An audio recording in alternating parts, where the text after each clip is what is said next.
On May 14, 1948, the State of Israel was born. For Jews around the world, it was the realization of a 2,000-year-old dream, a return to their ancestral homeland. But for Palestinians, it marked a catastrophe, the Nakba meaning the catastrophe. It was the loss of their land, their homes, their identity. In this episode of Traveler's Tales 195, we'll look at how Israel was created and what happened to Palestine. After World War I, the British were granted control of Palestine as a mandate from the League of Nations. The British quickly found themselves caught between the competing claims of the two peoples. There were protests and violence on both sides. European Jews had dreamed of returning to a land known as Judea for centuries, but it wasn't until the late 1800s that this dream began to take shape.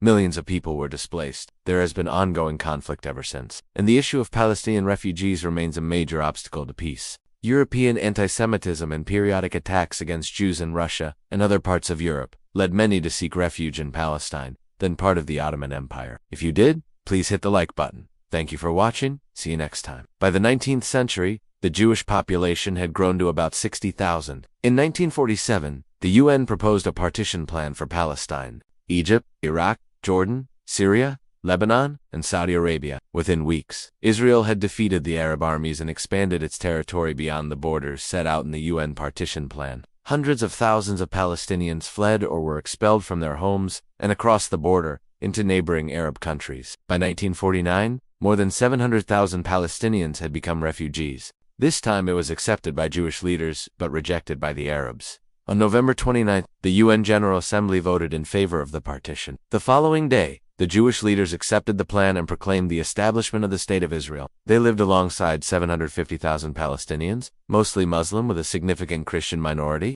In 1917, Britain issued the Balfour Declaration, which expressed support for the establishment of a Jewish homeland in Palestine. In 1937, the British proposed partitioning Palestine into two states, one Jewish and one Arab, but the plan was rejected. As the Jewish population grew and more European Jews sought to flee to Palestine, the British tightened restrictions on immigration. After the Holocaust, the international community, including the Arabs, recognized the need for a Jewish state. The British withdrew and immediately Israel was attacked by neighboring Arab states. The creation of Israel in 1948 and the subsequent war had a profound impact on the region and the world. I hope you enjoyed this episode of Traveler's Tales.